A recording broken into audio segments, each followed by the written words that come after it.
Antoinette Corderis, and this is my DRA room. Based on week 1, I got a lot of feedback from my core members about things that they liked and didn't like about the DRA system.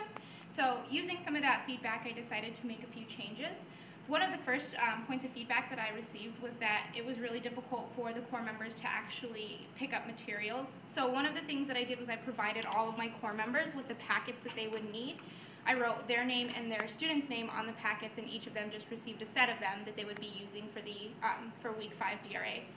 The second change that I made was that I laid out all of the books that we were going to be needing for all of the DRAs.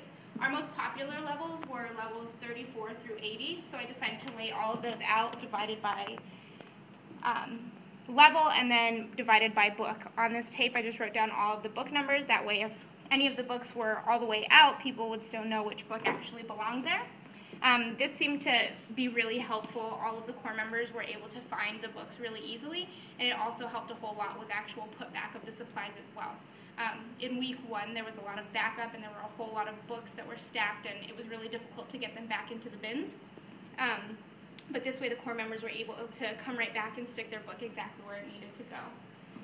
Over here, I have our levels like 30 and below for all the books that we didn't have too many students who need to be tested at this level. Right above all of our levels, I have here a live cohort tracker, so you can see the bottom in red just tells me the total number of students that are in each cohort, and then the total number of students who have been DRA'd in each cohort. And this is just a good way for all of our cohorts to know what's going on, and it also starts off with a little friendly competition as well. After everybody gets done actually DRAing all the kids in this space, you can see that we have some of these desks that are facing one another. These are used for the times when we're doing oral fluency. Back here, I have some individual desks, and along that side of the wall, in each of those desks, we can have individual students working on their comprehension portion of their test as well.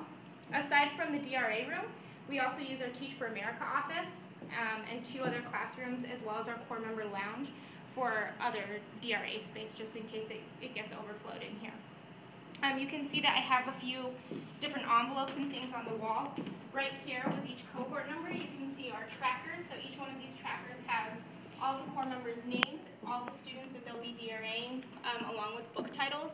And then there are 4 different categories that they use to determine what sort of progress each student is making.